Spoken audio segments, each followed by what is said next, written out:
ఓం శ్రీ పరబ్రహ్మణే నమః. ఓం శ్రీకృష్ణ పరమాత్మనే నమః. ఓం శ్రీ గురుభ్యో నమః.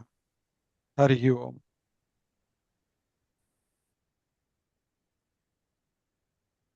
నువ్వు పోయిన సత్సంగాల్లో సాంఖ్య యోగము భగవద్గీత 2వ అధ్యాయాన్ని చెప్పుకుంటూ ఉన్నాము. ఈ అధ్యాయంలో మనకి ఇది ఈ అధ్యాయం అంతా కూడాను ఒక ఎస్సెన్స్ భగవద్గీతకి మొత్తాన్ని ఒక చోట కేంద్రీకరించి మనకి సంక్షిప్తంగా చెప్పటం జరుగుతుందండి. ఎవరైనా కానీ కష్టంలో ఉన్నప్పుడు, బాధల్లో ఉన్నప్పుడు వాళ్ళని మనము బయటకు తీసుకురావాలి అంటే వాళ్ళకి ఏం అవసరం అవుతుంది అనేది చూస్తే ఈ అధ్యాయం నేర్పిస్తుంది అనమాట మనకి. మొట్టమొదటగా ఏం కావాలి అంటే అవతల వ్యక్తికి నేను మారాలి అనేటువంటి ఒక ఆలోచన ఉండాలి. అంటే దాన్నే శరణాగతి, అర్జున శరణాగతి అనమాట అది. ఆ అర్జున శరణాగతి అయితే అప్పుడు మనకి ఎవరన్నా సలహా ఇచ్చేవాళ్ళు, మనతో మనల్ని మనకి హెల్ప్ చేసేవాళ్ళు పూర్తిగా మనస్ఫూర్తిగా చేయగలుగుతారు.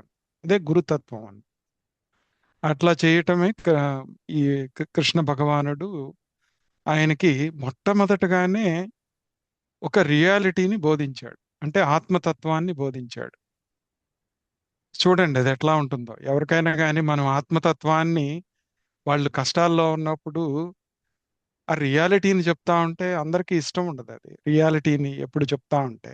కానీ ఆ రియాలిటీని ఎలా బోధించాలి అనేది కృష్ణుడి దగ్గర నుంచి మనం నేర్చుకోవచ్చు అనమాట. సో ఈ రియాలిటీని, ఆత్మతత్వాన్ని, ఏది శాశ్వతము, ఏది శాశ్వతం కాదు అనే సత్యాన్ని ఫస్ట్ చెప్పారు. చెప్పిన తర్వాత సరే ఈ సత్యం తెలుసుకున్న తర్వాత నువ్వు స్వధర్మం అంటే ఏంటో తెలుసుకోవాలి. నువ్వు అసలు ఎందుకు వచ్చావు? నువ్వు ఏమి వాసనలు తీసుకొని వచ్చావు? వాటిలతో నువ్వు ఎలా కర్మక్షయం చేసుకోవాలి, వాసనాక్షయం చేసుకోవాలి అనేది నేర్పించాలి. నీ ప్యాటర్న్స్ నువ్వు అర్థం చేసుకుంటే అప్పుడు నీకు కర్మ యోగాన్ని ఎలా చేయాలో తెలుస్తుంది. సో స్వధర్మాన్ని చెప్పి, కర్మ యోగాన్ని చెప్పి, దాంతో పాటు ఏం చేశారు చివరికి ఇవన్నీ బాగా ప్రాక్టీస్ చేస్తే నువ్వు ఎలా ఉంటావు అంటే ఒక ఒక మెచ్యూర్ ఇండివిజువల్ ఎలా ఉంటాడు, ఆత్మస్థితిలో ఉన్నటువంటి పర్సన్ ఎలా ఉంటాడు అనేది, స్థితప్రజ్ఞుడు అనే వాళ్ళు ఎలా ఉంటారు అనేది చివరికి చెప్పేసి ఈ అధ్యాయాన్ని ముగించటం జరుగుతుందని. అది సంక్షిప్తంగా మనం తెలుసుకుంటే ఈ అధ్యాయం యొక్క ముఖ్య ఇదనమాట. మనము సాధకులుగా మనం ఏ యాంగిల్లో చెప్పుకుంటున్నాము అంటే మనందరికీ మీనింగ్స్ తెలిసినయే, మనందరం చదువుకున్నాము. కానీ వీటిని ఒక సాధకుడుగా నువ్వు బిగినర్గా ఉన్నప్పుడు కొన్ని విషయాల్లో మనము కొన్ని ఆలోచనల్లో బిగినర్గా ఉంటాము, కొన్నిట్లో కొంచెం అడ్వాన్స్డ్గా ఉంటాము, కొన్నిట్లో మధ్య రకంగా ఉంటాం. ఆ దృష్టితో ఈ శ్లోకాలను కనుక మనం పరిశీలిస్తే మనము మనలో జరుగుతున్న ఎదుగుదల ఎలా ఉంటుంది అనే దాన్ని మనం ఒక యాంగిల్ని కనుక పరిశీలిస్తే మనం ఇంకా కొంచెము అడ్వాన్స్ అవ్వగలుగుతాము అని చెప్పేసి ఒక ఆలోచన అనమాట.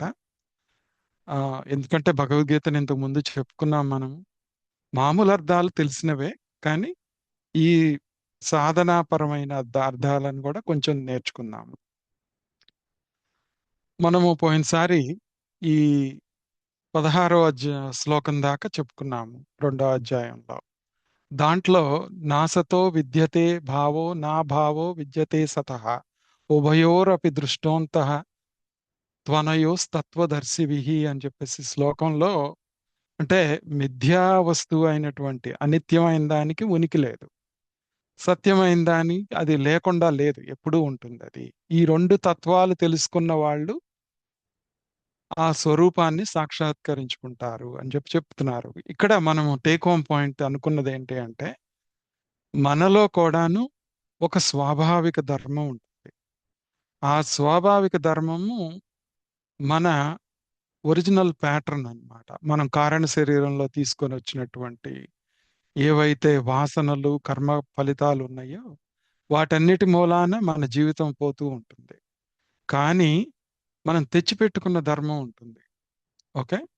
అంటే ఇక్కడ మామూలుగా ఆత్మనిత్యము, సత్యము అవన్నీ చెప్పుకున్నా గానీ ఈ స్వాభావిక ధర్మం అనేది మన జన్మ జన్మలకి అంటిపెట్టుకొని వస్తూ ఉంటుందండి. మనం తెచ్చిపెట్టుకున్న ధర్మం ఏంటి అంటే మన సొసైటీలో ఉన్నప్పుడు, మన తల్లిదండ్రుల దగ్గర నుంచి నేర్చుకున్నప్పుడు, ఓకే, అవన్నీ కూడాను దానికి కూడా మనం కట్టుబడి ఉంటాం. ఆ కట్టుబాట్ల మూలాన కొంత ఈగో ఏర్పడుతుంది మనలో. అంటే నేను అన్న భావన, నాది అన్న భావన వస్తుంది అన్నమాట. అంటే ఇది ఎలా అంటే మనం ఒక ఉదాహరణ చెప్పుకున్నాం. ఏంటది? ఒక స్టవ్ మీద నీళ్లు పెట్టేసేసి ఆ నీళ్ళల్లో బంగాళదుంపలో లేకపోతే ఏదో కూరగాయలో వేసాము. ఆ ఈ స్టవ్ వేడెక్కుతున్న కొద్దీ అంటే ఆ హీట్ కి ముందు ఆ పెన్ మామూలుగా ఈ గిన్నె వేడెక్కుతా ఉంటుంది. అంటే గిన్నె వేడిగా ఉండదు. దాన్ని ఈ హీట్ అనేది దాన్ని అబ్జర్వ్ చేసుకుంటే తెచ్చిపెట్టుకున్న ధర్మం అన్నమాట. దాంతో పాటు లోపల ఉన్నవి కూడా ఉడుకుతా ఉంటాయి. అవి వాటి ధర్మము వేడి కాదు.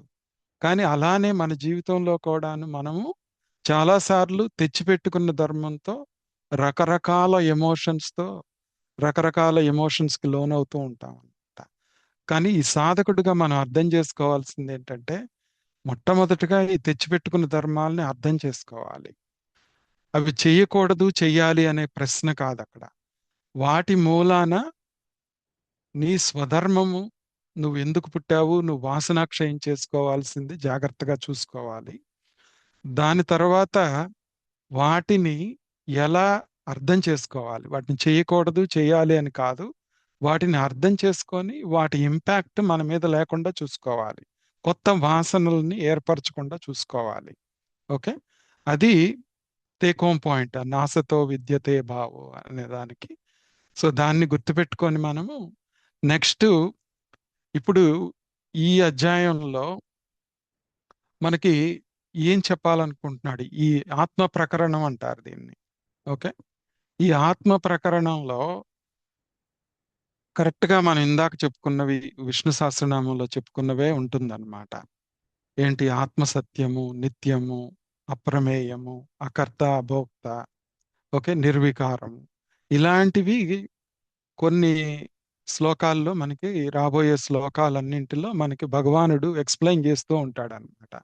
నాసతో విద్యతే భావో నా భావో దాంట్లోనేమో అది సత్యమైంది అని చెప్పి ఒక నిరూపణ చేశారు మనకి. నిత్యమైంది, సత్యమైంది అని చెప్పేసి. ఇప్పుడు ఈ 17వ శ్లోకం దగ్గరికి వచ్చేటప్పటికి అదేంటో చూద్దాం మనం. అవినాశీ తు తద్విద్ది ఏన సర్వమిదం తతం వినాశమవ్యయస్యాస్య న కశ్చిత్ కర్తుమర్హతి అని చెప్తున్నారు.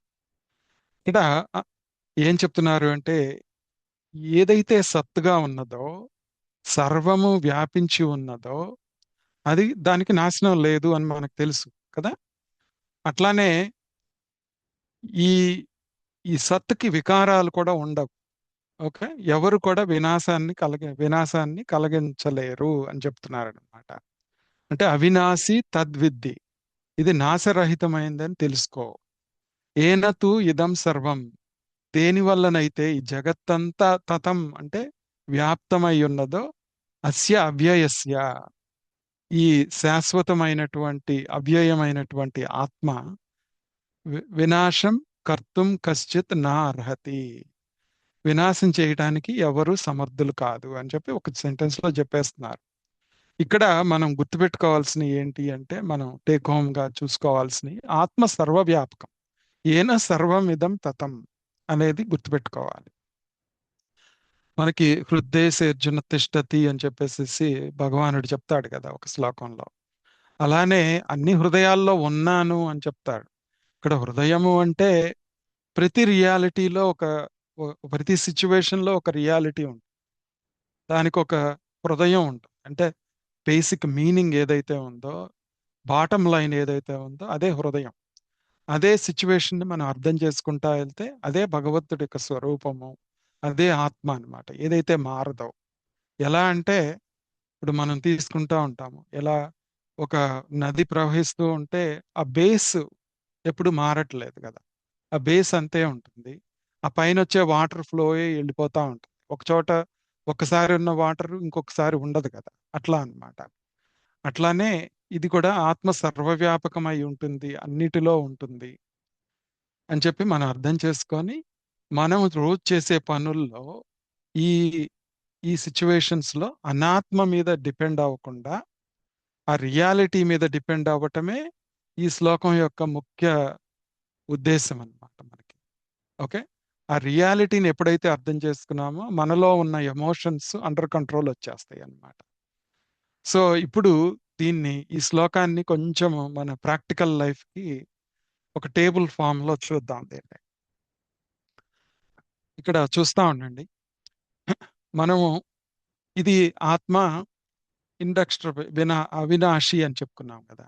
మనం ఏం డిస్ట్రాయ్ చేయలేము. అంటే మనం రోజు చేసే పనుల్లో మన అప్లికేషన్ ఎలా ఉండాలి అంటే, మనం ఫ్యామిలీ లైఫ్లో కానీ వర్క్లో కానీ ఎక్కడైనా కానీ మన ఐడెంటిటీ టెంపరరీ థింగ్స్ మీద ఆధారపడి ఉండకూడదు. ఓకే. ఏదైతే ఇప్పుడు ఒక ఇన్స్టిట్యూషన్కి ఒక మిషన్ స్టేట్మెంట్ అనేది ఉంటుందో, ఆ ఆ బర్డ్స్ ఐ వ్యూతో నువ్వు చూడగలగాల. అప్పుడేంటంటే స్టేటస్, పొజిషన్స్, రోల్స్ వీటన్నిటి మీద నీ ఐడెంటిటీ డిపెండ్ అయి ఉండదు అనమాట. అది ప్రాక్టికల్గా ఆలోచించుకోవాల్సింది. తర్వాత ఆత్మ అంతటా ఉంటుంది. ఏన సర్వమిదం తతం అని చెప్పారు. అంటే ఇక్కడ మనం ఏం చేయాలి? Develop respect, compassion and humility towards all beings. అన్నింటిలో ఆత్మ ఉంది కాబట్టి, అంతటా భగవంతుడు ఉన్నాడు కాబట్టి, సర్వం కల్విదం బ్రహ్మ కాబట్టి, ఆ బేస్ని మనం ఎలా ఏర్పరచుకోవాలి అంటే ఆ భావనతో ఉండాలి. అంటే అలా అని మనము ఈ చెంప మీద కొడితే ఆ చెంప చూపించడం అట్లానే కాదు. ఇక్కడ ఏంటంటే యుద్ధం చేయమనే చెప్తాడు రోజులో కృష్ణుడు మనకి. మనం రెస్పెక్ట్, కంపాషన్ మనసులో ఉండాలి. ఎవరినన్నా సబార్డినేట్ని కానీ వేరే వాళ్ళని ఆ స్వధర్మం పాటించినప్పుడు వాళ్ళ మీద కొంచెం పోట్లాడటం కానీ వాళ్ళని దారిలో పెట్టడం చేయాలి. అది కూడా కంపాషన్తోనే చేస్తున్నాం అన్నమాట. ఓకే. అది కూడా వాళ్ళ స్వధర్మం ఏదో పాటించాలి కాబట్టి వాళ్ళకి చెప్తున్నావు. అది కూడా రెస్పెక్టే అన్నమాట. సో ఆ దృష్టితో చూడాలి. తర్వాత ఇక్కడ మన అన్ని మారుతూ ఉంటాయి. World is like images on a screen. Movie మీద స్క్రీన్, మూవీ తెర మీద ఎట్లా పడతా ఉంటుందో అట్లానే మనం కూడా ఏంటంటే సిచ్యువేషన్స్ లో ఏది నిత్యము అనిత్యము తెలుసుకుంటూ ఓవర్ రియాక్ట్ అవ్వకుండా, సక్సెస్కి కానీ ఫెయిల్యూర్కి కానీ ఓవర్ రియాక్ట్ అవ్వకుండా, ఇవన్నీ ఆగమో పాయినో అనిత్యాహ అని చెప్పుకున్నాం ఇంతకు ముందు శ్లోకంలో. అవన్నీ పాసింగ్ సీన్స్ అన్నమాట మన లైఫ్ లో, వచ్చిపోతూ ఉంటాయి ఆ తెర మీద. అది గుర్తుపెట్టుకుంటే మనకి అది తెలుస్తూ ఉంటుంది అన్నమాట. అంటే అనిత్యాలన్నీ వచ్చి వెళ్ళిపోతూ ఉంటాయి అన్న. మన ట్రూ పర్పస్ ఏంటి, మనం నేర్చుకుంటున్న విద్యకి ట్రూ పర్పస్ ఏంటి అంటే అది నిజ జీవితంలో కూడా అప్లై అవుతుంది ఎప్పుడైనా కానీ. ఒక మంచి సిటిజన్ అవ్వటానికి విద్య కావాలి మనకి, మామూలు వ్యవహారికంగా చూసుకుంటే. అదే ఆధ్యాత్మికంగా చూసుకుంటే ఏంటంటే మన గోల్ ఒక్కటే, మనము ఆత్మ సాక్షాత్కారాన్ని పొంది నేనే ఆత్మనని తెలుసుకోవటం, నేనే భగవంతుడిని అని తెలుసుకోవటం. సో అది జాగ్రత్తగా పర్పస్ని ఎప్పుడు గుర్తుపెట్టుకోవాలి. అంటే అది ఆ బేస్ ఎప్పుడు కదలదన్నమాట ఇంకా. ఓకే. ఆ బేస్ మూలానే మనం సాధనలన్నీ చేయాలి. ఏ సాధన చేసినా మళ్ళీ డీవియేషన్ వచ్చేసేసి రకరకాల సిద్ధులు కలిగి రకరకాల డీవియేషన్స్ వచ్చి మనకి అన్నీ వస్తూ ఉంటాయి అన్నమాట. ఆ పర్పస్ని మర్చిపోకూడదు ఎప్పుడు. ఓకే. అదే మనకి మనం టీచ్ చేసుకోవాలి. మనలో ఒక ఎమోషనల్ మెచ్యూరిటీ డెవలప్ అవటానికి పిల్లలకి నేర్పించినా ఎవరికి నేర్పించినా అదే అన్నమాట. తర్వాత మనం ఎక్కువగా ఇంటరాక్ట్ అయ్యేది రిలేషన్షిప్స్తో. అది ఎక్కడైనా కానీ ఈ ప్రపంచంతో మనం రియాక్ట్ అవుతూ ఉంటాము, ఇంటరాక్ట్ అవుతూ ఉంటాము. అవన్నీ కూడాను ఎలా గుర్తుపెట్టుకోవాలి? ఒక కష్టం వచ్చింది అంటే ఆ కష్టము మనల్ని మారుస్తూ ఉంటుంది. మనలో ఒక తత్వాన్ని బయటికి తీసుకొస్తుంది. ఒక ఎండ్యూరెన్స్‌ని కలగజేస్తుంది. అందుకని అవన్నీ కూడా సీక్రెడ్ ఆపర్చునిటీస్ అన్నమాట.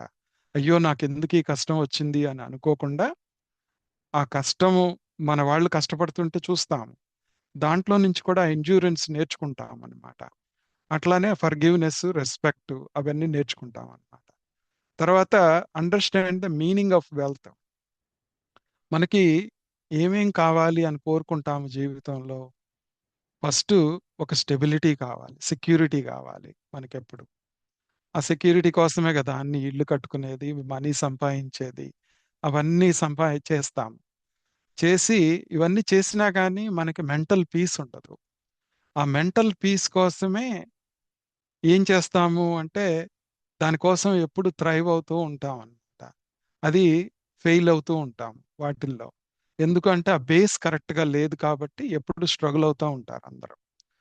ఆ బేస్ ఎప్పుడైతే కరెక్ట్గా ఉందో ఆ వెల్త్ మీనింగ్, అంటే వెల్త్ అంటే డబ్బులనే కాదు, ఫేమ్ కానీ anything what ever you achieve in your life. తర్వాత ఇన్నర్ విజ్డమ్ని చూడటం నేర్చుకుంటున్నాము. ఎప్పుడైతే మనం ఇదంతా అర్థం చేసుకున్నామో మనం కామ్గా ఉండగలుగుతాము, బ్యాలెన్స్డ్గా ఉండగలుగుతాము.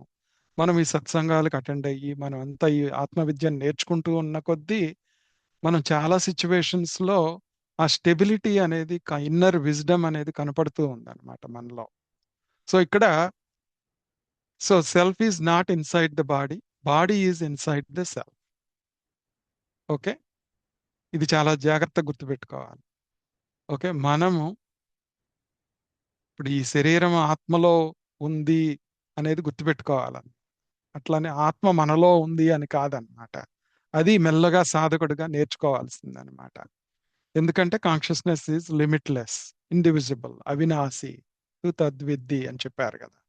సో ఇక్కడ ఈ జస్ట్ ఇప్పుడు దాకా చెప్పుకున్నదే, మనం బిగినర్గా సాధకుడిగా ఉన్నప్పుడు God exist in all creation అనుకుంటాం. ఓకే, తర్వాత మెల్లగా వచ్చి ఈ అవేర్నెస్ అందరిలో ఉంది కదా అని తెలుస్తూ ఉంటుంది. ఓకే, తర్వాత అడ్వాన్స్డ్గా వచ్చి ఇదంతా నాలోనే జరుగుతుంది, నేనే ఈ పరమాత్మని అనేది ఎప్పుడు అడ్వాన్స్డ్గా తెలుసుకుంటాం అన్నమాట. సో ఇప్పుడు నెక్స్ట్ శ్లోకానికి వెళుతూ ఉంటే మనకి ఇక్కడి నుంచి ఏంటంటే ఫ్రమ్ నోయింగ్ టు బీయింగ్ అని. మనం ఎప్పుడు ఏం చేస్తూ ఉంటాము అంటే జీవితంలో ఏది చేసినా కానీ బికమింగ్గా ట్రై చేస్తూ ఉంటాం. ఎప్పుడు ఏదో అవ్వాలి, ఏదో చెయ్యాలి అనే చేస్తూ ఉంటాం. ఎప్పుడు కూడా బీయింగ్గా ఉండడానికి ప్రయత్నించమని. అంటే అర్థం చేసుకోవాలి, ఎప్పుడైతే ఆ బేస్ మనం ఇందాక అనుకున్నది ఆ బేస్ కరెక్ట్గా ఉందో అప్పుడు బీయింగ్లో ఉండటానికి ప్రయత్నిస్తాం అన్నమాట. ఇది ప్రతి లైఫ్ సిచ్యువేషన్లో రావాలి మనకి. అదే ఇక్కడ మనకి నెక్స్ట్ చెప్తున్నాడు అనమాట. మనల్ని కొంచెం అడ్వాన్స్డ్ లెవెల్కి తీసుకెళ్తున్నారు భగవానుడు ఇక్కడ. అదేంటో చూద్దాం. అంతవంత ఇమే దేహ నిత్యస్యోక్త శరీరిణ అనాశినో ప్రమేయస్య తస్మాద్యుధ్యస్వ భారత అని చెప్తున్నారు. ఇప్పుడు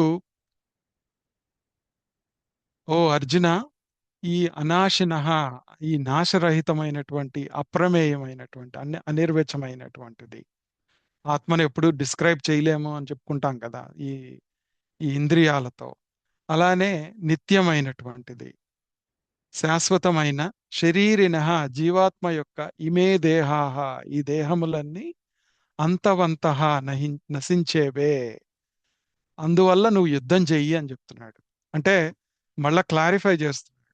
ఓకే, ఇప్పుడు మనకు నాశరహితమైంది ఉంది, మళ్ళీ ఈ శరీరము జీవాత్మ అనేది చెప్పేది ఏదైతే ఉందో ఈ దేహాలన్నీ నశించేవే అని చెప్పేసి చెప్తున్నాడు. కానీ దాన్ని ఎలా అర్థం చేసుకోవాలో చూద్దాం. అంటే ఇక్కడ ఏమేం చెప్తున్నారు ఆయన?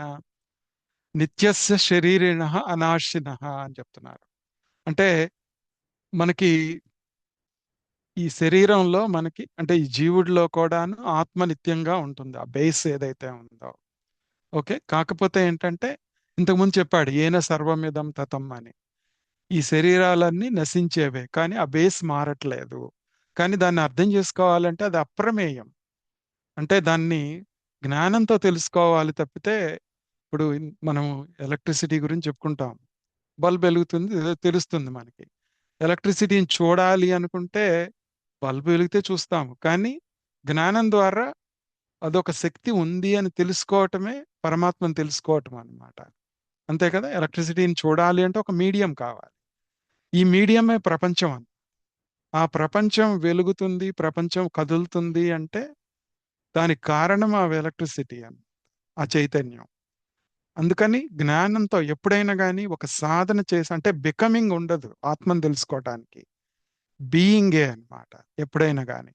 అందుకనే అన్నమాట మనం చూడలేము, అప్రమేయం కాబట్టి.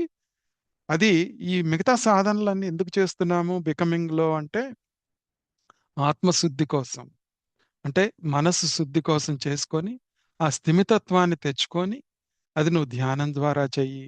అవన్నీ చేసుకొని మెల్లగా మనసుని కుదుటపరుచుకున్నప్పుడు ఆ నిర్మలం అయితే, ఆ వాటర్ అంతా నిర్మలం అయితే అప్పుడు నీకు ఆ బేస్ ఐడియా వస్తుంది. బేస్ గా నిలబడిపోతావు అన్నమాట నువ్వు. అది ఆత్మ అప్రమేయం అని చెప్పడానికి కారణం అన్నమాట. అంటే నువ్వు చేసే పనులన్నీ రోజు నువ్వు ఈ బాడీ నశించేదే అంటే ఈ బాడీ ద్వారా అంటే సూక్ష్మ శరీరము, కారణ శరీరము, స్థూల శరీరము, దానికి రిలేటెడ్ గా ఉన్నవి ఏవైనా కానీ అశాశ్వతం. వాటి ద్వారా అంటే మన రిలేషన్షిప్స్ కానీ అవన్నీ కూడాను మన బాధ్యత ఎంతవరకో, ఆ స్వధర్మం ఎంతవరకో, మనం బాధ్యత ఎంతవరకో తీర్చుకొని మనం యుద్ధం చేయాలి రోజు. కానీ మనం అక్కడ ఎవరిని శిక్షించట్లేదు, ఎవరిని ప్రేమించట్లేదు అని తెలుసుకోవాలి.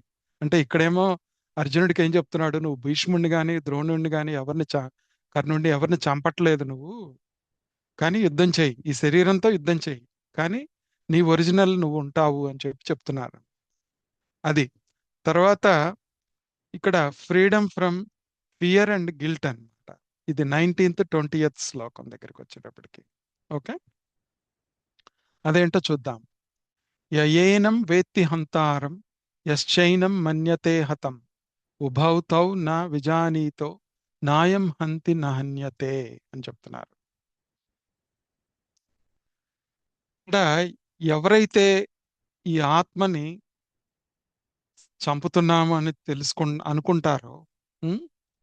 అనుకుని తర్వాత ఇంకా ఎవరైతే ఈ ఆత్మ సంహరించబడేది అని భావిస్తూ ఉంటారో వాళ్ళిద్దరికీ సరిగ్గా తెలియదు అని చెప్తున్నారు. అంటే ఇందాకేమో అది తెలుసుకోవాలని చెప్పారు, ఇక్కడేమో ఆ రెండు అనుకునేవాళ్ళు, ఆత్మను చంపుతాము అనుకునేవాళ్ళు, ఓకే, అది సంహరించబడేది అని అనుకుంటే తప్పు అని చెప్పి చెప్తున్నారు. సేమ్. కాకపోతే ఇక్కడ పాయింట్ ఏంటంటే ఆత్మ అకర్త అభోక్త అని చెప్తున్నారు. అంటే ఏంటి, ఇందాక అప్రమేయం చెప్పారు, సర్వమిదం తతం అని చెప్పారు. అంటే ఆత్మ యొక్క లక్షణాలని హైలైట్ చేస్తున్నారు అన్నమాట ఇక్కడ. అంటే రోజు చేసే పనుల్లో మనం ఏమనుకుంటాము, నేను చేస్తున్నాను, నేను లేకపోతే జరగదు, అయ్యో వీళ్ళు ఎలా ఉంటారు నేను హెల్ప్ చేయకపోతే అనేది కొన్ని భావనలు కలుగుతూ ఉంటాయి. కలుగుతా ఉన్నప్పుడు అవి మరీ ఎక్కువగా అంటించుకోకుండా అకర్త అభక్తగా అర్థం చేసుకోవాలి. అలా అని చేయకుండా ఉండకూడదని కాదు, మనం చెయ్యాలి. ఎందుకు అంటే మనకి అవి అట్లా అకర్త అభోక్తగా ఉన్నప్పుడు ఏమవుతుంది అంటే సంచిత కర్మలు మనం ఎలాగూ పెట్టుకొని వచ్చాం, కానీ మనం చేస్తున్న ఆగామి కర్మలు ఏవైతే ఉన్నాయో అవి వాటి వల్ల మనకి ఇబ్బంది లేకుండా ఉంటుందన్నమాట. అలా అని సంచిత కర్మల ద్వారా వచ్చినటువంటి వాసనలు ఏవైతే ఉన్నాయో అవి కూడాను మనకి కొంచెం కరెక్ట్ అవుతా ఉంటాయి అన్నమాట. అలానే ప్రారబ్ధ కర్మని అనుభవించేటప్పుడు మనము మనం మామూలుగా చెప్పుకుంటాము ఏది, ఈశ్వరార్పణ బుద్ధి, ఈశ్వర ప్రసాద బుద్ధి అని చెప్పేసి. అలా అనుకున్నా కానీ ఆ ప్రారబ్ధ కర్మల్ని అనుభవించేటువంటి శక్తి మనకు వస్తూ ఉంటుందన్నమాట.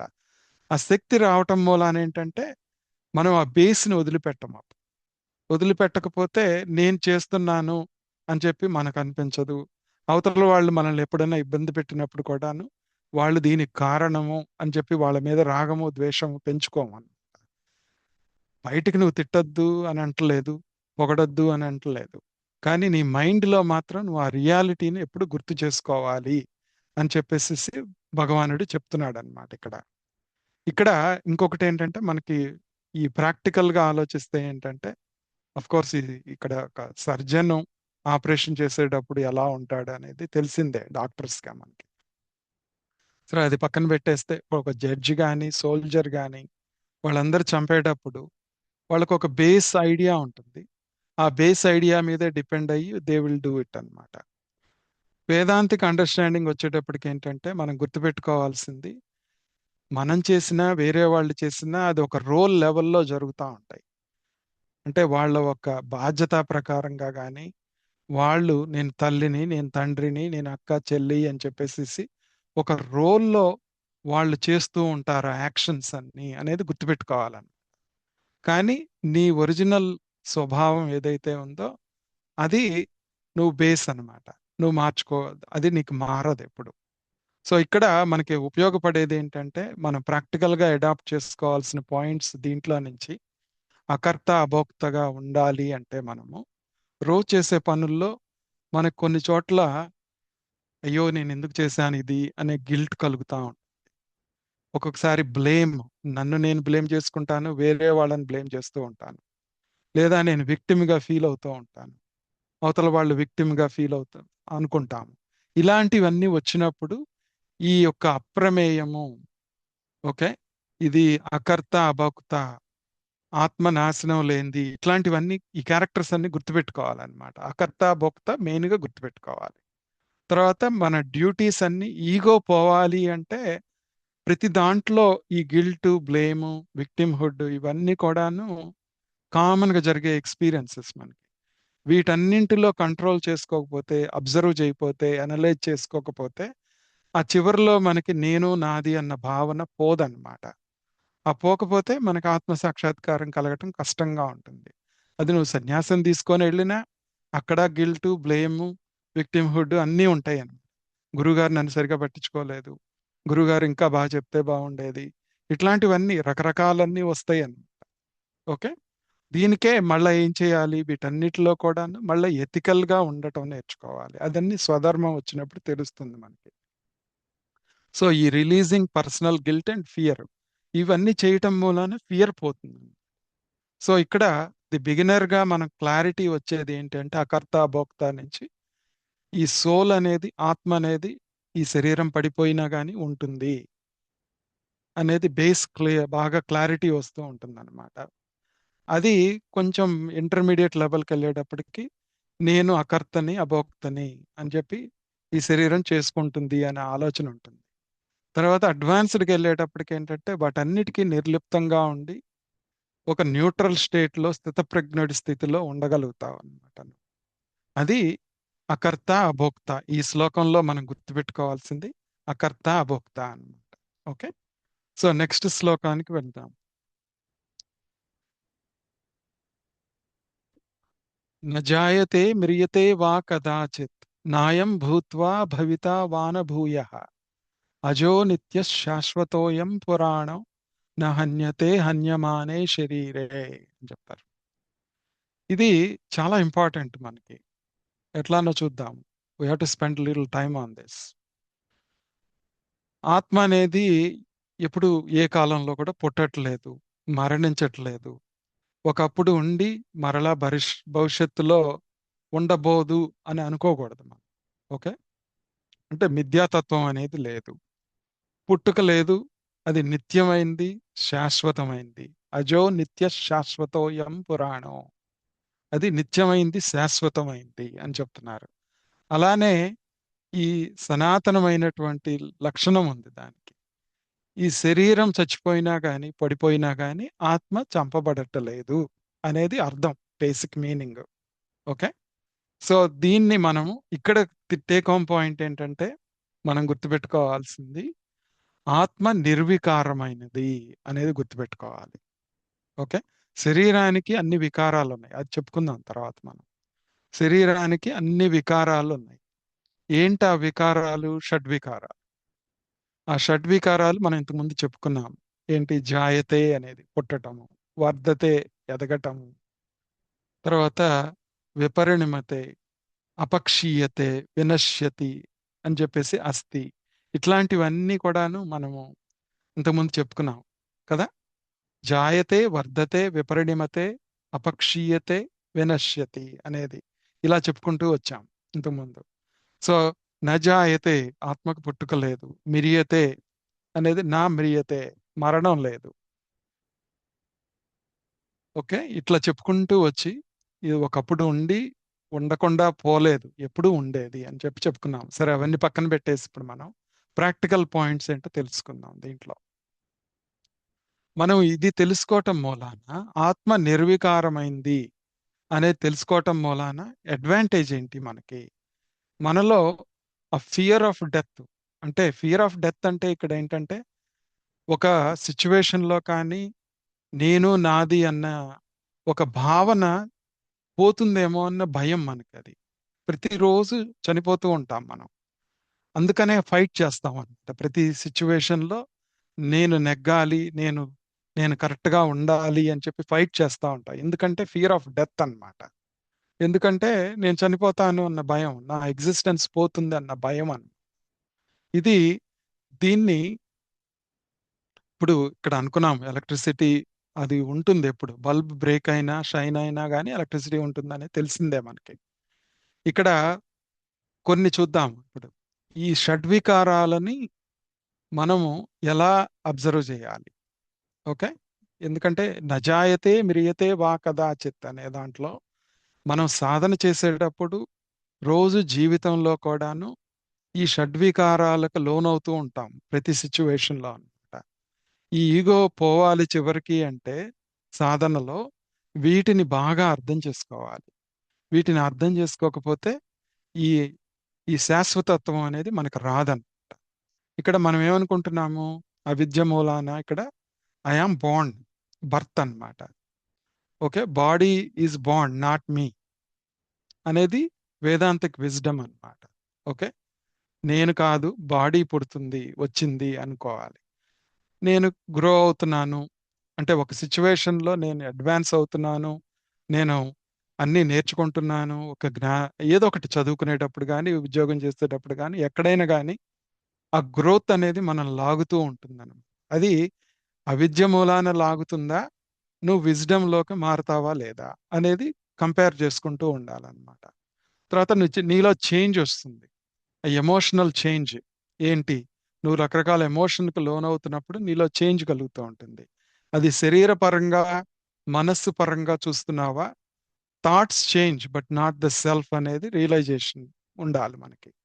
తర్వాత నా ఎగ్జిస్టెన్స్ పోతుంది ఈ సిచ్యువేషన్లో, నా పట్టు పోతుంది, నేను నాది తగ్గిపోతుంది అనే భావన వచ్చినప్పుడు ఆ రోల్లో ఉన్న భావన తగ్గిపోతుంది, నువ్వు కాదు.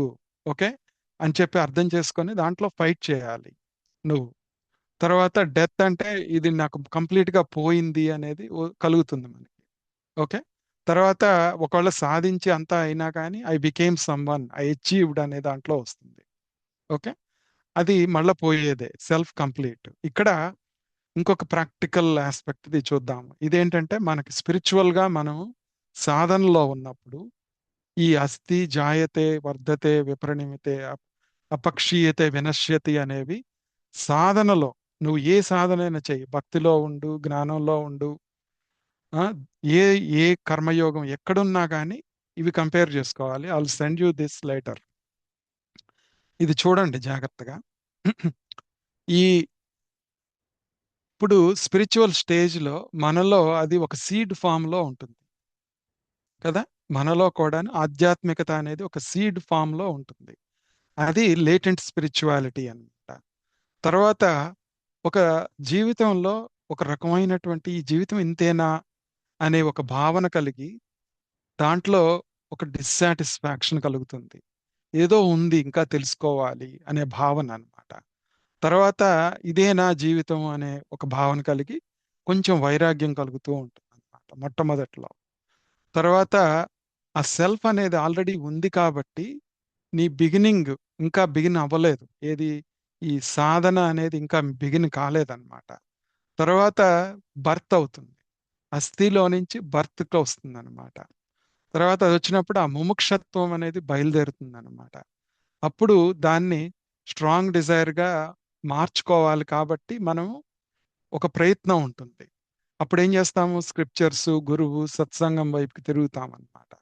అది కానీ మనలో ఒక ఐడెంటిటీ అనేది ఉంటుంది, వాసనలు ఉన్నాయి, అవన్నీ ఇంకా మనకు అర్థం కావు పూర్తిగా అన్నమాట. తర్వాత గ్రోత్ వస్తుంది ఒక సాధకుడికి. ఆ గ్రోత్ వచ్చినప్పుడు ఒక క్లారిటీ, ఒక డిసిప్లైన్ ఉండాలి, ఒక డివోషన్ పెరగాలి అని చెప్పేసి మనలో కలిగితే అప్పుడు శ్రవణము మననము చేస్తూ ఉంటాం, మెడిటేషన్, ధ్యానము ఇవన్నీ మొదలవుతాయి. ఓకే, అంతఃకరణ శుద్ధి ఏర్పడటానికి రెడీ అవుతా ఉంటుంది అనమాట. తర్వాత ఈ ట్రాన్స్ఫర్మేషన్ ఏంటంటే ఇన్నర్ ట్రాన్స్ఫర్మేషన్ గా మారి ఆ ఈగో సెంటర్డ్ నుంచి సాక్షి భావనలో ఉండాలి అనే భావన కలుగుతూ ఉంటుంది. తర్వాత మెల్లమెల్లగా నేను I'm not the body and mind అని చెప్పేసి దాంట్లోకి వెళ్తూ ఉంటాం అన్నమాట. తర్వాత డికే అయిపోయేది ఏంటి అంటే ఇక్కడ అవిద్య అనేది పోతూ ఉంటుంది. అవిద్య అనేది మెల్లమెల్లగా క్షీణిస్తూ ఉంటుంది. అది క్షీణించినప్పుడు ఆ వాసనలన్నీ పట్టు సడిలిపోతా ఉంటాయి అన్నమాట. అప్పుడు మనం మనల్ని ఎవరు పొగడాల్సిన పని లేదు. ఎవరు క్రిటిసైజ్ చేసినా మనకేం కాదు. ఓకే. ఎందుకంటే రోల్‌లో అది చేసుకుంటూ పోతుంది కాబట్టి. తర్వాత ఇదంతా అయిన తర్వాత వినశ్యతి. చివరికి ఆ ఈగో డ్రాప్ అయిపోతుందన్నమాట. ఈగో డ్రాప్ అయిపోయినప్పుడు బీయింగ్ అనేదే ఉంటుంది అక్కడ. బికమింగ్ ఉండదన్నమాట ఇంక సాధకుడికి. ఇలానే అంటే ఈ షడ్వికారాలకి ఒక సాధకుడు కూడా లోనయ్యి చివరికి ఆ బికమింగ్ లో నుంచి బీయింగ్ లోకి వెళ్ళిపోతాడు. నజాయతే మ్రియతే వా కదాచిత్ అనే దాంట్లోకి నా హన్యతే హన్యమానే శరీరే అనే దాంట్లోకి ఒక సాధకుడుగా మనము ఈ షడ్వికారాలని ఎలా ఎవాల్వ్ అవుతున్నామో మనము అనే యాంగిల్ కూడా మనం చూస్తే మన సాధనకి ఇది ఉపయోగపడుతుంది అని తెలుసుకోవచ్చు అన్నమాట మనం. సో ఇది ఈ శ్లోకం యొక్క మెయిన్ టేక్ హోమ్ పాయింట్ అన్నమాట. ఏంటి? ఇంతకు ముందేమో ఆత్మ కర్త భోక్త అని చెప్పుకున్నాము. అంతకు ముందు ఆత్మ అప్రమేయం అని తెలుసుకున్నాము. నిత్యము సత్యము అని తెలుసుకున్నాము. ఇక్కడేమో ఆత్మ నిర్వికారము అని తెలుసుకున్నాము. అంటే వికారాలన్నీ లేకుండా ఉండేది. కాబట్టి ఈ షడ్వికారాలకి ప్రతిసారి ప్రతి సిచ్యువేషన్ లో మనం లోనవుతూ ఉంటాం. ఆ షడ్వికారాల్లో నా అహంకారం పుడుతుంది, ఉంది, పుడుతుంది, కోపం వస్తుంది, మళ్ళా తగ్గిపోతుంది. నా ఎగ్జిస్టెన్స్ పోయి నాకు ఒక డిప్రెషన్లోకి వెళ్ళిపోతాను. ఇట్లా ఈ నజాయతే మ్రియతే వా కదాచిత్ అనేది మనల్ని ఇలా ఇలా తీసుకెళ్తూ ఉంటుందన్నమాట. అలానే ఒక సాధకుడిగా కూడా దీన్ని ఉపయోగించుకోవాలి అని తెలుసుకున్నాం కాబట్టి ఇప్పుడు ఇంతవరకు మనం ఏం చూసామంటే ఆత్మ నిత్యము, సత్యము, సర్వవ్యాపకము, అప్రమేయము, అకర్త అభోక్త, నిర్వికారము. ఇలా ఈ మొత్తం లక్షణాలని మనం చక్కగా గుర్తుపెట్టుకున్నాం. దాన్నే ఇంక కొంచెం ఎక్స్ప్లెయిన్ చేస్తూ ఉంటాడనమాట పరమాత్మ నెక్స్ట్ శ్లోకం దగ్గరికి వచ్చేటప్పటికి ఏంటి అంటే వేదా వినాశినం నిత్యం యయేన మజమవ్యయం కథం స పురుష పార్థ కం ఘాతయతి అంతికం అని చెప్తారు. ఇక్కడ అర్జునుడికి పురుష ఎవరైతే ఏ పురుషుడైతే ఎవరైతే ఏనం అవినాశినం ఈ ఆత్మని నాశరహితంగా నిత్యంగా అజంగా అవ్యయంగా ఓకే నిత్యము వినాశినం వేద వినాశినం అవినాశినం ఇది వేద అవినాశినం అన్నమాట. తర్వాత నిత్యము అజము అవ్యయముగా తెలుసుకుంటారో అంటే జన్మ లేని దానిగా నిత్యమైన దానిగా మార్పు లేని దానిగా తెలుసుకుంటారో కథం కం ఘాతయతి కం హంతి వాళ్ళని అతడు ఏ విధంగా ఎవరిని చంపించును ఎవరిని చంపును అని చెప్పి అంటే అసలు ఎందుకు అకర్త భోక్త అంటే కర్త అవుతాడు అసలుకి అకర్త భోక్తగానే ఉండిపోతాడు అని చెప్పి ఇండైరెక్ట్ చెప్తున్నాడు అనమాట. అంతే. అంటే ఇంతకు ముందు చెప్పిందే మళ్ళా చెప్తున్నాడు అనమాట. గట్టిగా చెప్తున్నాడు. అంటే ఇక్కడ తెలుసుకోవాల్సింది ఏంటి అంటే ఇంకా మెయిన్ గా ఇక్కడ మనం ఈ జ్ఞానం అనేది అంటే ప్రతి సిచ్యువేషన్ లో ఒక బేస్ మారనిది ఉంటుంది. ఆ మారని దాన్ని ఎప్పుడు చూడగలిగి ఉండాలి. దాన్నే బర్డ్స్ ఐ వ్యూ అంటారు. అది స్వధర్మం ఏంటో ఆ రోల్లో ఆ సిచ్యువేషన్ లో మన స్వధర్మము మన రోల్ ఏంటో అర్థం చేసుకొని ఆ క్లారిటీతో ఎమోషన్స్ ని కంట్రోల్ చేసుకొని చేయటం. ఓకే. అప్పుడు అట్లా చేస్తే నీకు ఆ కర్తృత్వం అనేది లేదు అన్నమాట. నిజంగా లేదు. దీన్ని ప్రాక్టికల్ గా ఎలా అడాప్ట్ చేసుకుంటున్నాము అంటే ఆ ఎమోషనల్ కొలాప్స్ అనేది ఉండదు మనలో. ఆ సిచ్యువేషన్ లో స్ట్రాంగ్ గా నిలబడగలుగుతాము. ఓకే. అది గుర్తుపెట్టుకోవాలి. సో తర్వాత ఇంకా ఏంటి అంటే ఈ ఈ ఆత్మ ఆత్మని శరీరాన్ని అంటే క్షేత్రజ్ఞ విభాగ యోగాన్ని మనము విడదీయటం నేర్చుకుంటాము. అంటే ఎప్పుడైతే మనము అనాత్మని గురించి తెలుసుకుంటూ ఉంటామో, ఏది అనిత్యమో ముందు బాగా తెలుసుకోవాలి. ఇంతకుముందు చెప్పుకున్నాం మనం. స్వాభావిక ధర్మము, తర్వాత తెచ్చిపెట్టుకున్న ధర్మం. స్వాభావిక ధర్మంలో మళ్ళీ ఆత్మగా నిలబడే ఒక స్వధర్మం ఉంది. లేదా నీ కారణ శరీరంలో ఉన్నటువంటి నువ్వు తెచ్చుకున్న వాసనలు, కర్మ ఫలితాల ధర్మం ఉంటుంది. ఎందుకంటే దాని మూలానే ఒక శరీరము, ఒక వాసన క్షయం చేసుకోవడానికి వచ్చావు. మళ్ళీ తెచ్చిపెట్టుకున్న ధర్మం మూలాన ఏం చేస్తావు నువ్వు? అవన్నీ ఒక లేయర్స్ లాగా కవర్ చేసి నిన్ను నిన్ను ముందుకెళ్లకుండా ఆపుతా ఉంటాయి. ఇవన్నీ డిఫరెన్షియేట్ చేయటం తెలుసుకోవాలన్నమాట. ఓకే. ఇంకొకటి ఏంటి అంటే, మనం ఒక చిన్న ఉదాహరణ చాలా బాగుండేది ఏంటంటే, మనం ప్రతి సిచ్యువేషన్ లో మనం నీటిలో ఉన్నాం, ఒక ప్రపంచంలో ఉన్నాం. ఉన్నప్పుడు ఒక ఐస్ బర్గ్ కనిపించింది, ఒక ఐస్ కనిపడింది, పెద్ద ఐస్ ముక్క కనపడి నీళ్ల మీద తేలుతుంది. తేలుతున్నప్పుడు మనం ఏం చేస్తాము అంటే దాన్ని ఐస్ ముక్కగా చూస్తాం. అది ఒక solidified గా ఉంది కాబట్టి దాన్ని అలా చూస్తూ ఉంటాం. కానీ అది కూడా ఒక నీటిలో భాగమే అనేది అర్థం చేసుకోము. అది కరిగిపోయి నీరవుతుంది. అలానే మన జీవితంలో వచ్చిన ప్రాబ్లమ్స్ అన్నీ ఒక ఐస్ ముక్కగా బాగా ప్రామినెంట్ గా కనపడుతూ ఉంటాయి. డిఫికల్టీస్ కానీ అన్ని. కానీ ఆ డిఫికల్టీస్ కూడా ఆగమో పోయినో వచ్చి వెళ్ళిపోయి అవే కరిగిపోయి ఆ నీళ్ళల్లోనే కరిగిపోతాయి అన్నమాట. అంటే ఆ బేస్ లోకే వెళ్ళిపోతాయి అన్నమాట. అందుకని ఆ ఐస్బర్గ్ చూడగానే మనం మనసు వికలం అయిపోకూడదు. అది కూడా ఆత్మే, అది కూడా అనిత్యమైనా కానీ అది కూడా ఆత్మలో భాగమే, అంటే వచ్చి వెళ్ళిపోయేదేను అని చెప్పి తెలుసుకుంటే అప్పుడు ఆ ఉదాహరణ మనకి బాగా ఉపయోగపడుతుంది అనమాట. సో ఇలా మనకి ఇంకొకటి ఏంటంటే, ఇక్కడ కర్మని ఇక్కడ రెండు రకాలుగా అర్థం చేసుకోవాలి. ఒకటి, మనము ప్రత్యక్షంగా చేస్తూ ఉంటాం. ఓకే. అంటే మనం స్వయంగా చేస్తూ ఉంటాం అంటే పరోక్ష కర్మ అంటారు. ప్రత్యక్ష కర్మ, పరోక్ష కర్మ అన్నమాట ఇక్కడ. అంటే మనం మారటానికి ఇది ఉపయోగపడుతుంది అనమాట. ఆ ప్రత్యక్ష కర్మ ఏంటంటే మనం మనంగా చేస్తూ ఉన్నది, చేయాలనిపించేది చేసేదన్నమాట. పరోక్షం అంటే వచ్చేది ఏంటంటే మనము ఇంకొకరిని ఇన్ఫ్లుయెన్స్ చేసి చేపిస్తూ ఉంటాం. దాంట్లో కూడా స్ట్రాంగ్ ఎమోషన్స్ ఉంటాయి మనకి. అది మన ఫ్యామిలీ మెంబర్స్ అవ్వచ్చు, వర్క్ లో వేరే చోట అవ్వచ్చు. అది స్వధర్మాన్ని బేస్ చేసుకొని ఆ మిషన్ స్టేట్మెంట్ కి భిన్నంగా కాకుండా అందరికీ ఉపయోగపడేట్టు చూస్తూ దాన్ని కనుక చేస్తే ఆ పరోక్ష కర్మ కూడా మనకు అంటుకోకుండా ఉంటుంది. ఓకే. సో ఇక్కడ నువ్వు వాటిల్లో కూడాను వాటిని అర్థం చేసుకొని చేయాలని చేస్తే ఈ పరోక్ష కర్మ, ప్రత్యక్ష కర్మ అనేవి మనల్ని ఇన్ఫ్లుయెన్స్ చేయకుండా ఉంటాయి. ఇంకొక యాంగిల్ ఏంటంటే ఇక్కడ మనము శరీరంతో చేసే కర్మ ఒకటి, ఓకే, వాక్కుతో చేసే కర్మ, అట్లానే మనస్సుతో చేసే కర్మ, మనోవాక్కాయ కర్మలు అంటాం మనం. మనం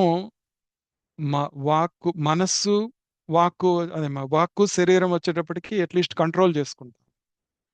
ఓకే. తర్వాత పరోక్షంగా మనం మానసికంగా ఒక విక్టిమ్ లాగా, ఇప్పుడు సపోజ్ మనము ఒక మెనిపులేషన్ చేస్తూ ఉంటాం సిచ్యువేషన్ ని. మనం ఒక్కొక్కసారి దాన్ని మార్చటానికి మనం గట్టిగా చెప్తే విననప్పుడు, ఇప్పుడు ఒకళ్ళు ఏడ్చి విక్టిమ్ గా వాళ్ళ చేత వాళ్ళని బ్లాక్మెయిల్ చేసి పని చేపిస్తాం పరోక్షంగా. అలా చేస్తున్నప్పుడు ఏమవుతుంది మనలో? మనము మనం చేయకపోయినా వాళ్ళ చేత చేయిస్తూ ఉంటే ఆ కర్మకు సంబంధించిన ఫలితాలు కానీ, ఆ కర్మకు సంబంధించిన వాసనలు, ఆ ఎమోషనల్ కొలాప్స్ ఏదైతే ఉందో, ఆ మెనిపులేషన్ అంతా కూడాను కొన్ని లేయర్స్ గా మనలో వస్తూ ఉంటుంది. అప్పుడు మనం ఏంటంటే ఈ క్షేత్రజ్ఞ సెపరేషన్ చేయటం కష్టం అవుతా ఉంటుంది బాగా. ఓకే. అట్లా ప్రత్యక్ష కర్మని, ఈ పరోక్ష కర్మలు, మనోవాక్కాయ కర్మల్ని మనం అర్థం చేసుకొని ఈ ఆత్మ నిత్యము, సత్యము, సర్వగతము, అప్రమేయము, ఇవన్నీ ఉదాహరణలు అకర్త భోక్తగా మనం గుర్తుపెట్టుకోవాలన్నమాట. గుర్తుపెట్టుకోవడానికి ఇంకా గట్టిగా మనకి భావన కలగాలి, ఇంకా బాగా రావాలి అని చెప్పేసేసి భగవానుడు నెక్స్ట్ శ్లోకంలో చెప్తున్నారు. అదేంటో చూద్దాం. వాసాంసి జీర్ణాని యథా విహాయ నవాని గృహ్ణాతి నరోపరాణి తథా శరీరాణి విహాయ జీర్ణాని అన్యాని సంయాతి నవాని దేహి అని చెప్తున్నారు. ఏ విధంగా అయితే ఒక పాత బట్టలు తీసేసి, ఇవన్నీ మనం చాలా బాగా విన్నవన్నమాట, చిరిగిపోయినటువంటి వస్త్రాన్ని తీసేసి కొత్త వస్త్రం ధరిస్తామో, అదే విధంగా మనం ఈ శిథిలమైన దేహాన్ని వదిలేసి కొత్త దేహాన్ని స్వీకరిస్తూ ఉంటాము అని చెప్పుకున్నాము కదా. అది తెలిసిందే మనకి.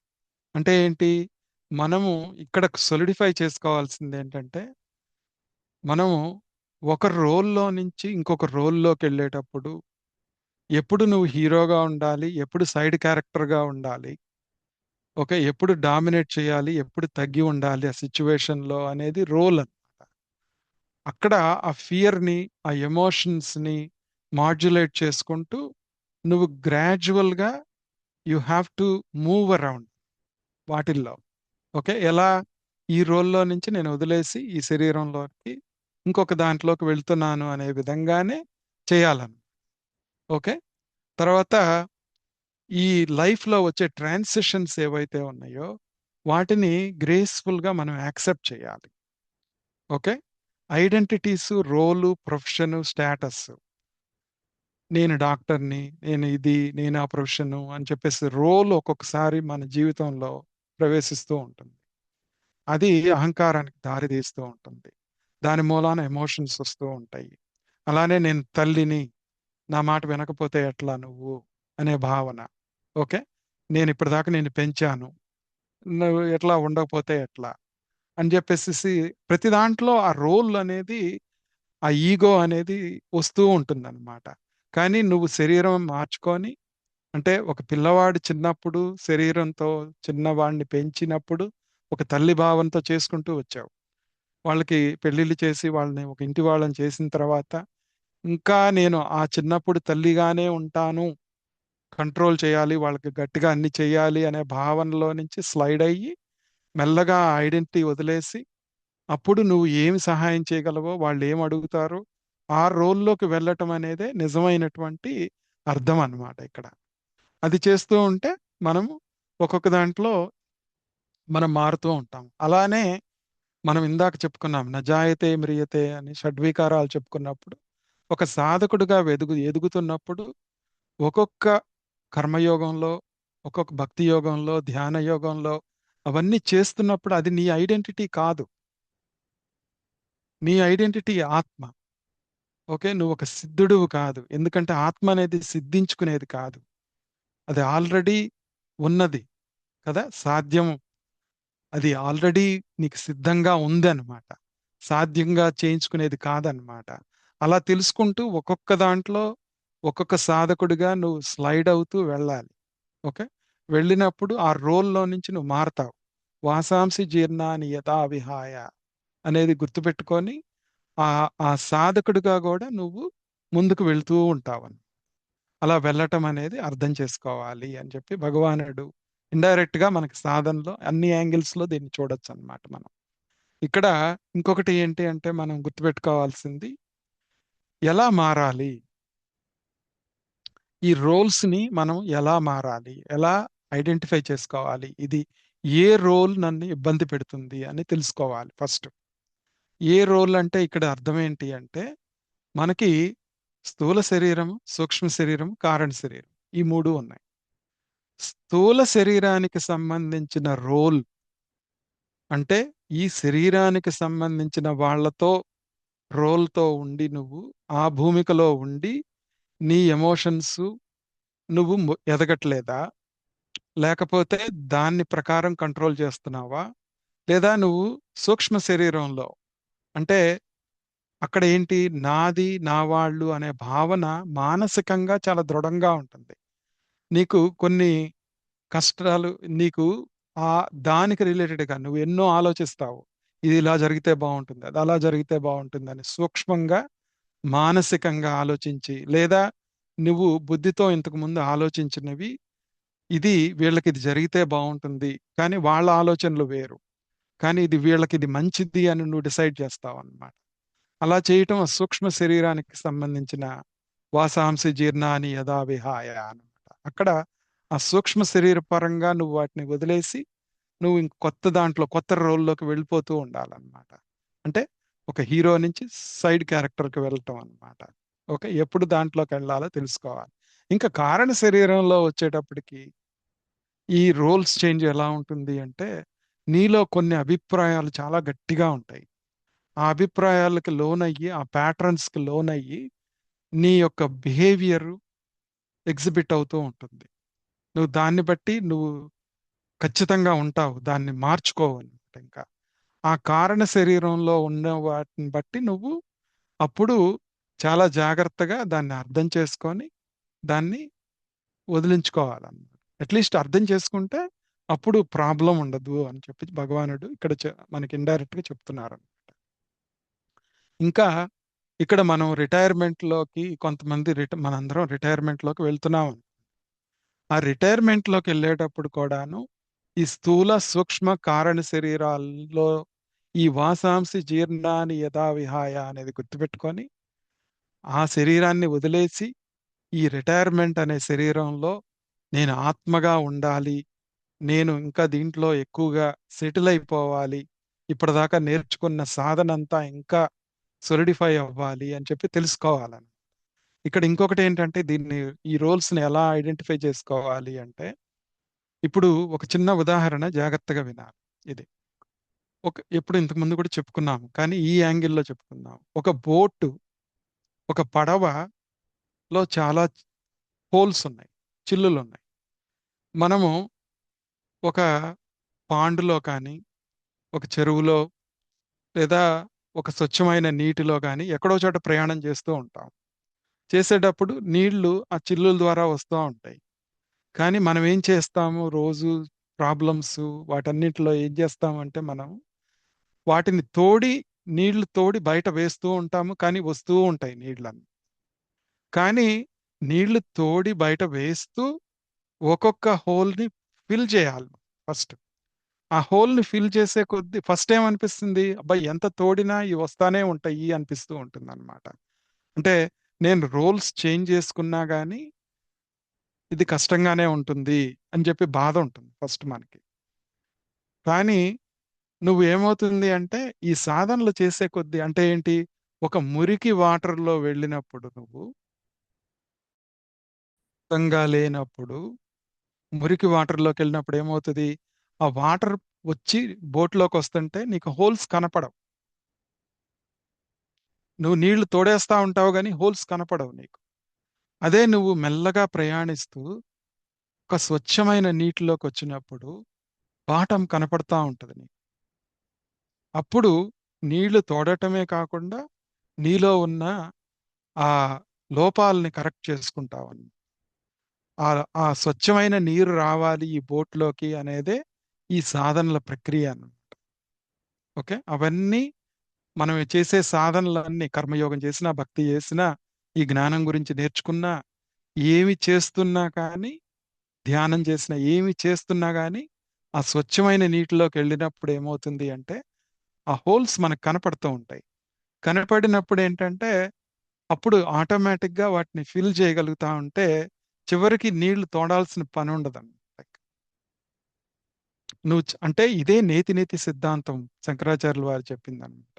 అంటే అనిత్యమైన వాటి హోల్స్ నువ్వు ఎప్పుడైతే ఫిల్ చేసుకుంటూ ఉంటావో అప్పుడు ఇంకా నువ్వే మిగిలిపోతావు స్వచ్ఛంగా. నీలో ఇంకా ప్రపంచం అనే ఈ నీరు ఎంటర్ కాదనమాట. నువ్వు ఈ ప్రపంచంలో అనే వాటర్లో నువ్వు పయనిస్తున్నా ఆ ప్రపంచం నీకు అంటదు. నువ్వు అప్పుడు అకర్తగా అభోక్తగా ఉండిపోతావు అనమాట. సో అది అదే నిజమైనటువంటిది అనమాట. అట్లానే ఇప్పుడు ఈ శ్లోకం చూస్తే మనము ఈ నయనం చిందంతి శస్త్రాణి నయనం దహతి పావకః నచైనం క్లేదయంత్యాపో నా శోషయతి మారుతః అని చెప్తున్నారు. అంటే ఈ ఆత్మని ఆయుధాలు ఛేదించలేవు, అగ్ని కాల్చలేదు, నీరు తడపలేదు, గాలి ఎండిపోయినట్టు చేయలేదు అని చెప్పేసి ఇది ఎన్నోసార్లు విన్న శ్లోకమే మనం. ఇప్పుడు ఈ బోట్ ద్వారా ఈ స్వచ్ఛమైన నీటిలోకి మనం ఎప్పుడైతే ఎంటర్ అవుతున్నామో, వాటిని ఎప్పుడైతే మనం పూడ్చుతూ ఉంటామో, అంటే ఇక్కడ పూడ్చటం అంటే ఏంటి, అంతర్ముఖం అవటం. అంతర్ముఖం అయ్యి మనము నాలో ఉన్నటువంటి కారణ శరీరంలో ఉన్నటువంటి నా తెచ్చిపెట్టుకున్న ధర్మాలేంటి, ఓకే, తర్వాత నాకు స్వయంగా వచ్చినటువంటి వాసనలేంటి, ఓకే, స్వాభావికమైన ధర్మంతో ఎలా వచ్చాను, నేను ఎందుకు పుట్టాను, ఫలానా తల్లిదండ్రులకు ఎందుకు పుట్టాను, ఫలానా ప్రొఫెషన్లోకి ఎందుకు వెళ్ళాను అని చెప్పేసి అవన్నీ ఉన్నాయి కదా, అవన్నీ కూడాను స్వాభావిక ధర్మాలే అని. ఆ ధర్మాలు అందుకనే అర్జునుడికి చెప్పింది, నువ్వు క్షత్రియుడిగా వచ్చావు, నువ్వు ధర్మాన్ని రక్షించాలి, యుద్ధం చేయాలి, ఆ అందరిని రక్షించాలి అనే భావనని నువ్వు ఆ స్వధర్మంతో వచ్చి నువ్వు యుద్ధం చేయకుండా వెళ్ళిపోతే నీకు లాభం లేదు. అదే అన్నమాట చెప్పిందని. సో ఇక్కడ వీటిని శస్త్రాలు ఆత్మని ఛేదించలేవు. అచ్ఛేద్య, అదాహ్య, అగ్ని దహించలేదు, అక్లేద్య, నీరు తడపలేదు, అశోష్య, ఆత్మను ఆరిపోయేట్టు చేయలేదు. ఇలాంటివన్నీ గట్టిగా చెప్తున్నాడు అనమాట. చెప్పి ఇక్కడ మనం ప్రాక్టికల్ గా చూస్తే ఏంటి అంటే, మనం ఇంతకుముందు చెప్పుకున్నదే, ఎప్పుడు I'm beating again and again అన్నమాట. రియల్ లో సిచ్యువేషన్స్ లో ఏ రియాలిటీని మనం అంటిపెట్టుకొని ఎప్పుడైతే ఉన్నామో దాన్ని ఎవరు కదిల్చలేరు, దాన్ని ఎవరు ఏం చేయలేరు. ఆ రియాలిటీ బేస్డ్ గా నువ్వు ఎప్పుడైతే వ్యవహరిస్తావో నీకు స్వల్పంగా కష్టం కలిగినా గానీ నీకు దాని ఇంపాక్ట్ ఉండదన్నమాట. అదే నువ్వు ఒక అబద్ధం ఆడితే దానికి 100 అబద్ధాలు ఆడాలంటారు కదా. అట్లానే దాన్ని కప్పిపుచ్చుకోవడానికి మళ్ళా చేయాల్సి వస్తుంది. అలానే స్వధర్మం బేస్డ్ కాకుండా నువ్వు ఆ రోల్కి తగ్గట్టుగా కాకుండా చేసుకుంటూ వెళ్తే నీలో సంగత్వం ఏర్పడుతూ ఉంటుంది. అంటే ఏంటి, అప్పుడు నిన్ను అన్ని తడుపుతాయి, అన్ని కాలుస్తాయి, ఓకే, నిన్ను ఆరబెడతా ఉంటాయి అన్నమాట. ఇట్లాంటివన్నీ జరుగుతాయి నీకు. అందుకని ఆ షడ్వికారాలు ఏదైతే చెప్పుకున్నామో మనం, అవి జాగ్రత్తగా మనలో జరగకుండా చూసుకోవాలన్నమాట. కానీ ఒక సాధకుడుగా మాత్రం ఎదుగుదలలో ఆపోజిట్ గా చెప్పుకున్నాం దాన్ని, షడ్వికారాలు. అది మళ్ళా మళ్ళా మనం వినాల్సిందనమాట. ఓకే. సో ఇంకా